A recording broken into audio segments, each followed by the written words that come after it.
नमस्कार साथियों, स्वागत है आप सभी लोगों का एक बार फिर से। आज हम एक नया टॉपिक स्क्यूनेस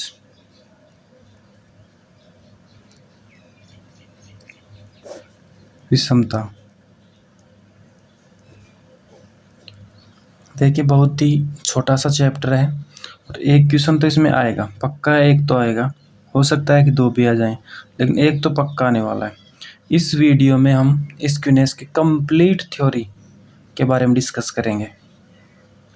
देखिए, एक तो होता है हम किसी भी समंग श्रेणी का माध्य निकालते हैं, किसी भी समंग श्रेणी का माध्य निकालते हैं तो उससे केंद्रीय प्रवृत्ति के बारे में पता चलता है। किसी भी समंग श्रेणी के माध्य, चाहे वो समांतर माध्य हो, चाहे वो गुणोत्तर माध्य हो, या फिर हरात्मक माध्य हो या माध्यिका हो, तो उससे समंग श्रेणी की केंद्रीय प्रवृत्ति के बारे में पता चलता है। और अगर हम अपकिरण की माप निकालते हैं, अपकिरण की माप से हमें श्रेणी के जो हमने माध्य निकाला है उससे कितना उसमें विचलन है, समंग श्रेणी के माध्य से अन्य पदों का विचलन अगर हम ज्ञात करते हैं तो वह अपकिरण की माप से निकालते हैं। और अगर जो समंग श्रेणी है वो सिमेट्रिक है या एसिमेट्रिक है, यानी कि सममित या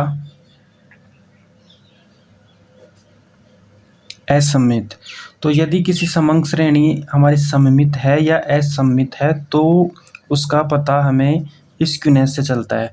तो स्क्यूनेस का यूज हम स्टैटिस्टिक्स में, जो भी स्टैटिस्टिकल सीरीज हमें जो भी समंग श्रेणी दी हुई है वह सममित है या नहीं, उसका पता लगाने के लिए हम विषमता का यूज करते हैं।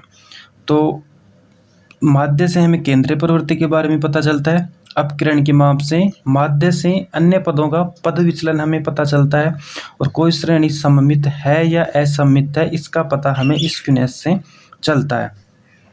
तो इसकी परिभाषा होगी कि समंग श्रेणी सममित है या असममित, समंग श्रेणी सममित है या असममित की जानकारी समंग श्रेणी सममित है या असममित की जानकारी विषमता कहलाती है।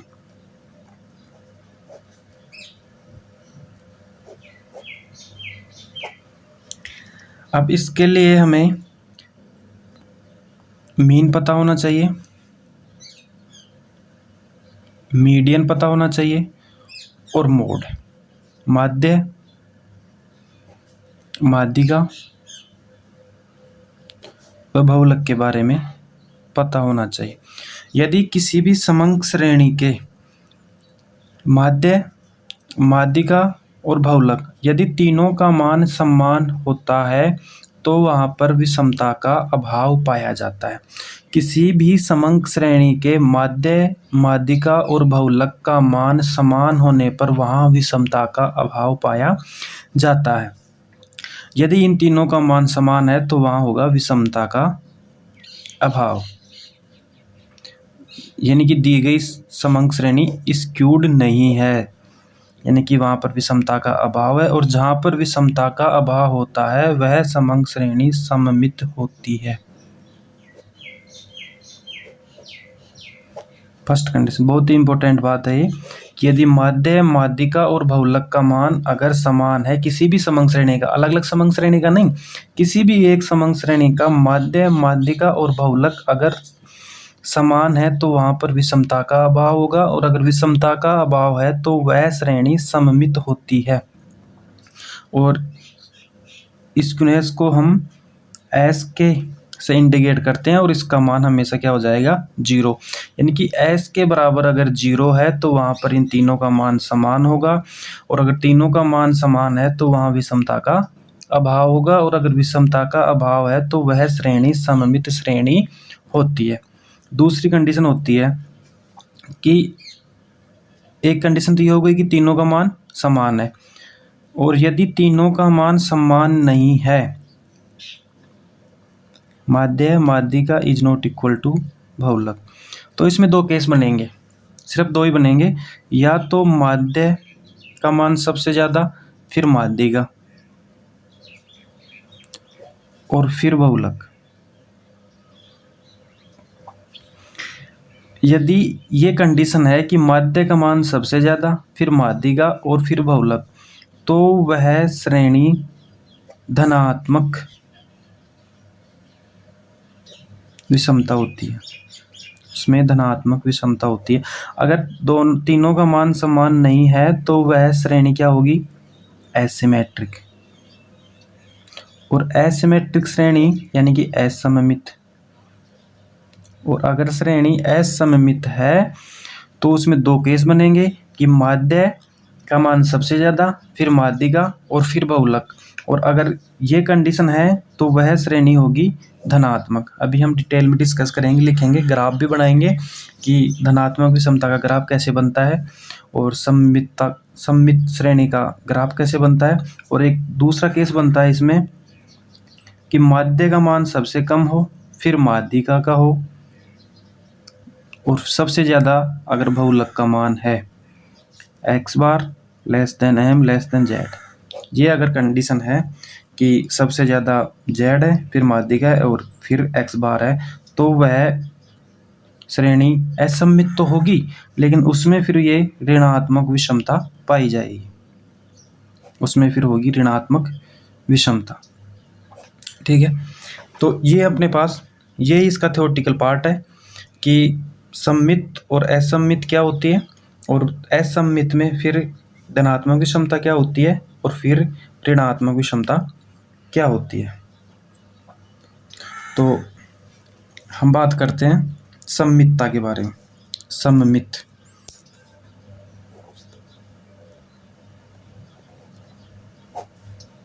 सिमेट्रिक, यदि एस के का मान 0 है, स्क्यूनेस का मान 0 है, तो उस कंडीशन में x बार बराबर m बराबर z होगा। तो यह तो होती है सममित की कंडीशन कि किसी भी समंग श्रेणी में यदि तीनों का मान समान है, माध्य माध्यिका और बहुलक का, तो वहाँ विषमता का क्या होगा, अभाव। सममित श्रेणी में कर्व घंटी के आकार का होता है, घंटी के आकार का होता है। ठीक है, यदि इसका हम कर्व बनाएंगे तो वह हमें घंटी के आकार का प्राप्त होगा, इस तरह का।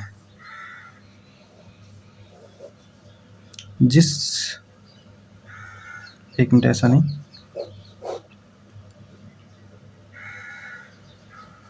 बिल्कुल जिस क्रम में ये बढ़ती हैं एक निश्चित मान के बाद, तो उसी क्रम में घटना सममितता कहलाएगा। यानी कि जो भी समंग श्रेणी है उसकी आवर्तियाँ जिस निश्चित क्रम में बढ़ती हैं एक निश्चित मान के बाद वो उसी निश्चित क्रम में भी घटती हैं, तो वह हमें सममित श्रेणी होती है। और इसमें x बार बराबर m बराबर z होता है। तो ये तो होता है सममित श्रेणी का ग्राफ। ठीक है, हमें कर्व घंटी के आकार का होता है और यह नॉर्मल कर्व भी होता है। तो आपसे पूछा जाए कि नॉर्मल कर्व किस प्रकार की श्रेणी में बनता है, तो वह सममित श्रेणी में हमें नॉर्मल कर्व प्राप्त होता है। तो ये तो थी सममितता की बात। अब आगे बात करते हैं असममित।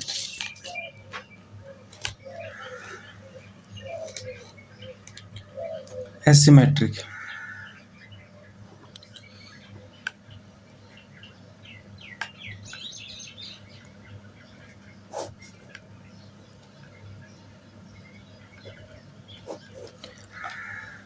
असममित में हमें जो कर्व है वो घंटे के आकार का प्राप्त नहीं होता है, यानी कि एक बेल शाइप हमें प्राप्त नहीं होती है, नॉर्मल कर्व हमें प्राप्त नहीं होता। इसमें किसी भी समंग श्रेणी की जो आवृत्तियां होती हैं वो एक निश्चित क्रम में न बढ़कर, एक निश्चित क्रम में तो बढ़ती हैं लेकिन उसी क्रम में वो कम, उनमें कमी नहीं आती है, यानी कि एक अनिश्चित तरीके से बढ़ना और अनिश्चित तरीके से घटना, तो वह हमें असममितता का पता चलता है। तो इसमें ये दो तरह का होता है, एक तो धनात्मक विषमता।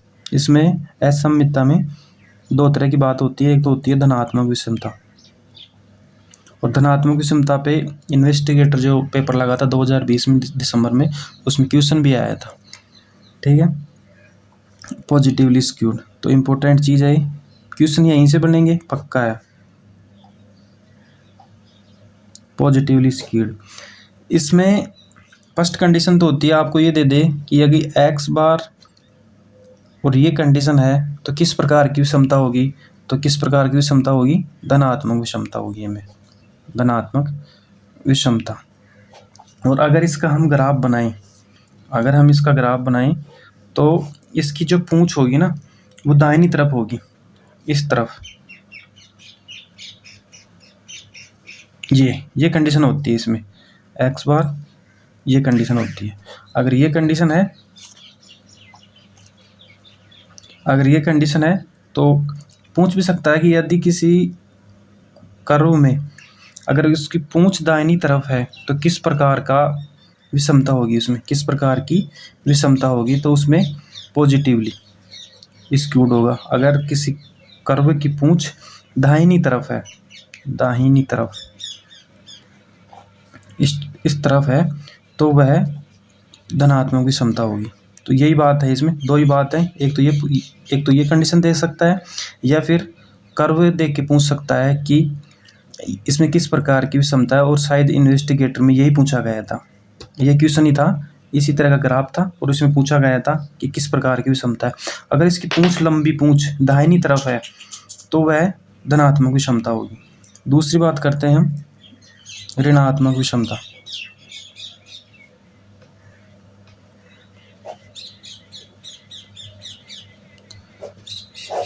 ऋणात्मक विषमता क्या होती है, नेगेटिवली स्क्यूड।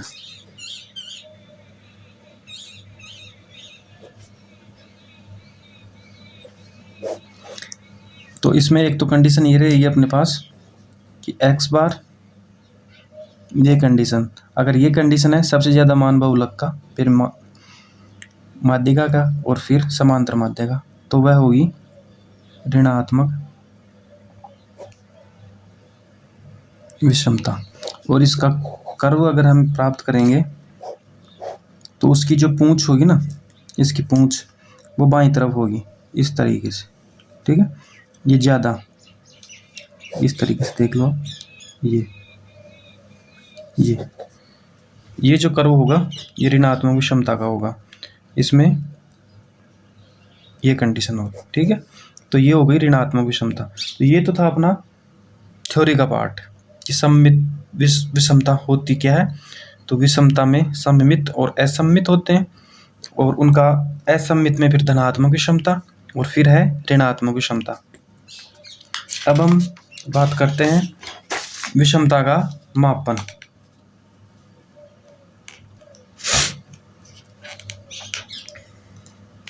विषमता का मापन,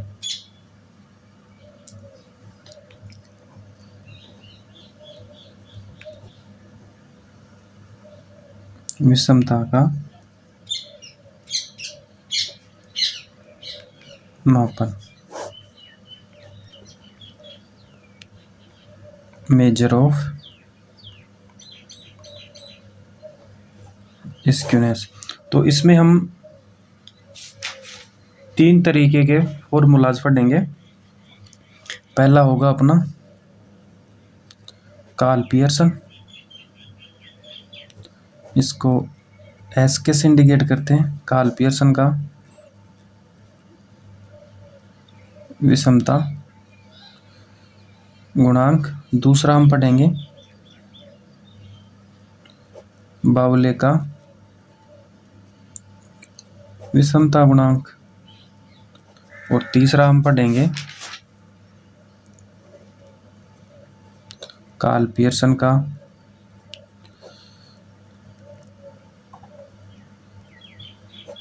परिघात पर मोमेंट्स पर आधारित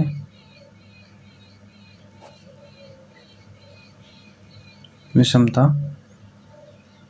ये 3 तरीके के हम फॉर्मूलाज पढ़ेंगे। तो पहला पढ़ते हैं हम कार्ल पियर्सन, इम्पोर्टेंट फॉर्मूला है। इस स्क्यूनेस की एक एक चीज़ इंपॉर्टेंट है, फालतू की एक चीज़ भी नहीं लिखाई गई है इसमें, पूरा एग्जाम के पॉइंट ऑफ व्यू से है और पक्का है क्वेश्चन बाहर नहीं जाएगा। कार्ल पियर्सन का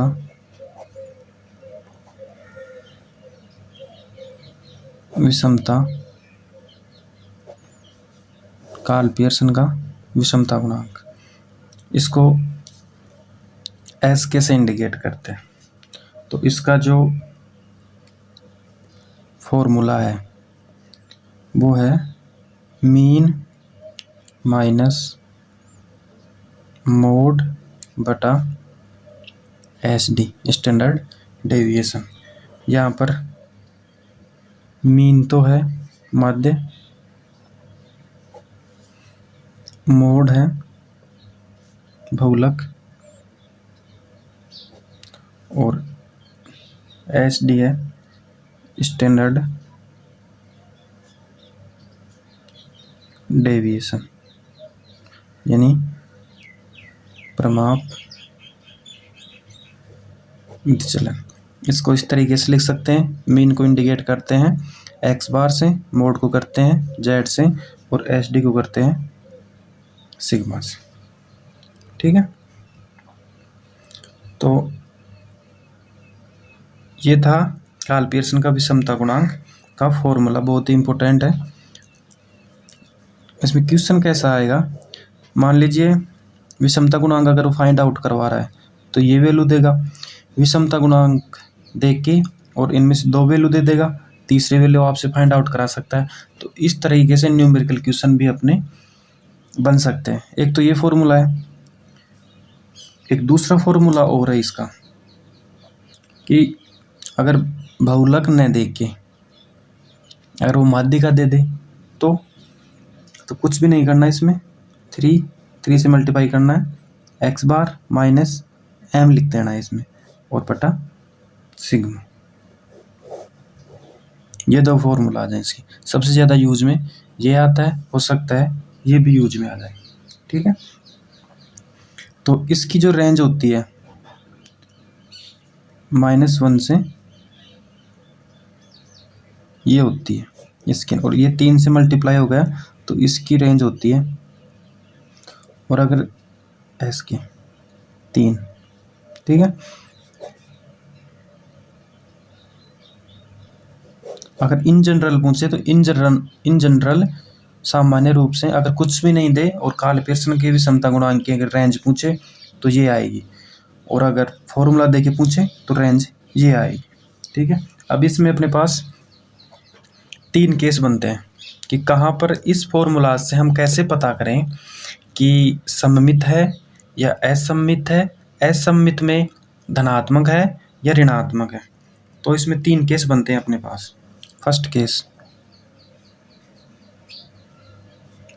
फर्स्ट,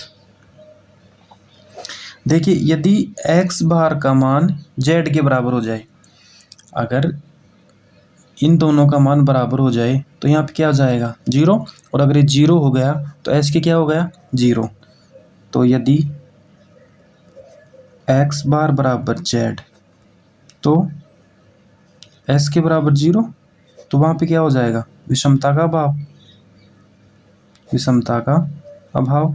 और अगर विषमता का अभाव है तो समंग श्रेणी कैसी हो जाएगी सममित। तो इन जनरल केस दे के पूछ सकता है यदि कार्ल पियर्सन के विषमता गुणांक में x बराबर z है तो जो समंग श्रेणी है वो सममित है या असममित है। तो किस प्रकार की श्रेणी है वो सममित श्रेणी है। केस सेकंड, यदि x बार इससे ज़्यादा है, x बार ग्रेटर देन z, तो वह, तो इसका मान पॉजिटिव आएगा, श्योर है पॉजिटिव आएगा। तो एस के ग्रेटर देन 0, और अगर एस के का मान 0 से ज़्यादा है तो वह क्या हो जाएगा, पॉजिटिवली स्क्यूड। ठीक है। केस थर्ड, इस कंडीशन में एस के का मान 0 से कम और यह हो जाएगा नेगेटिवली इसको। तो ये तो था कार्ल पियर्सन के विषमता गुणांक का फॉर्मूला, उसकी रेंज फॉर्मूला क्या होता है, और फॉर्मूले के आधार पर उसमें केस कितने बनते हैं, और केस के आधार पर समंग श्रेणी सममित है या असममित है, और असममित में भी पॉजिटिवली और नेगेटिवली हमने डिटेल में डिस्कस किया। तो कार्ल पियर्सन का इससे ज़्यादा इसमें न्यूमेरिकल क्वेश्चन पूछ सकता है वैल्यू देके। दूसरा फॉर्मूला आज की बात करते हैं हम,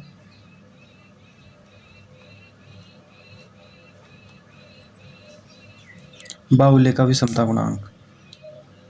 ये भी बहुत इंपॉर्टेंट है, क्वेश्चन पूछे जाने के पूरी संभावना रहती है इसमें से।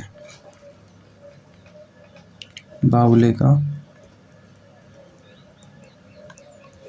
विषमता गुणांक, इसको एस के बी से इंडिकेट करते हैं।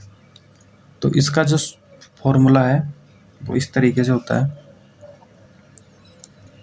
S K B Q3 plus Q1 minus 2Q2 upon Q3 minus Q1।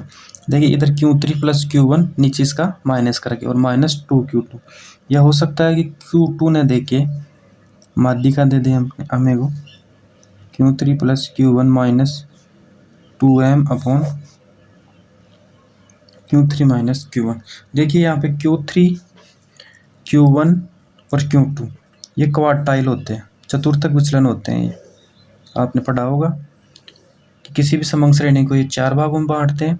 प्रथम चतुर्थांक फर्स्ट क्वार्टाइल, ये किसी भी समंग श्रेणी को 2 बराबर भागों में सेकंड क्वार्टाइल है या मीन क्वार्टाइल बोलते हैं इसको, ये होता है थर्ड क्वार्टाइल।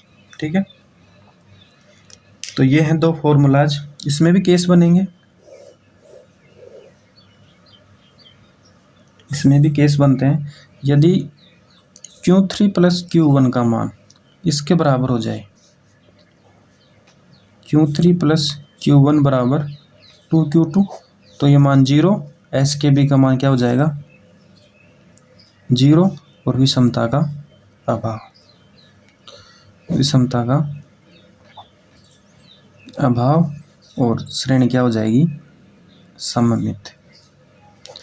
कि Q3 प्लस Q1 का मान यदि 2Q2 के बराबर होता है तो 0 आएगा, तो इससे एस के बी का मान भी क्या हो जाएगा 0। तो अगर इस विषमता का मान 0 है तो वहाँ क्या होगा विषमता का अभाव, और अगर विषमता का अभाव है तो श्रेणी क्या हो जाएगी सममित। सेकंड केस Q3 प्लस, तो इसमें क्या हो जाएगा, अगर ये मान इससे ज़्यादा है तो पॉजिटिवली आएगा और श्रेणी क्या हो जाएगी पॉजिटिवली स्क्यूड। और third case Q3 plus Q1 less than 2Q2, इस कंडीशन में एस के बी का मान लेस देन 0 और ये हो जाएगी नेगेटिवली स्क्यूड। अब एक केस और बनता है इसमें, अगर मैं इसको इस तरीके से लिख दूं Q3 plus Q1 minus 2Q2 है, अगर इसको हम इस तरीके से लिखें Q3 प्लस Q1 बराबर 2Q2, Q3 प्लस Q1 बराबर, इस तरीके से लिख सकते हैं इसको, और Q3 माइनस Q2 और Q2 माइनस Q1। अगर ये कंडीशन भी अपने पास आती है Q3 माइनस Q2 बराबर Q2 माइनस Q1, तो भी श्रेणी क्या होगी सममित। तो ये था अपना विषमता क्या होती है, विषमता का मापन कैसे किया जाता है, इसमें एक फॉर्मूला और बच गया है, वो है कार्ल पियर्सन का परिघात पर आधारित विषमता गुणांक। उसका अध्ययन हम अगले वीडियो में, और उसके साथ साथ में इसके 20 से 25 इम्पोर्टेंट क्वेश्चन जो अब तक किसी एग्जाम में आ चुके हैं, और भी जो कैलाश नागर बुक से जो भी क्वेश्चन हमने को दिए हुए हैं उनको पूरा सॉल्व करने की कोशिश करेंगे। वीडियो को ज़्यादा से ज़्यादा शेयर करें, लाइक करें और सब्सक्राइब करें। तब तक के लिए जय हिंद, जय भारत।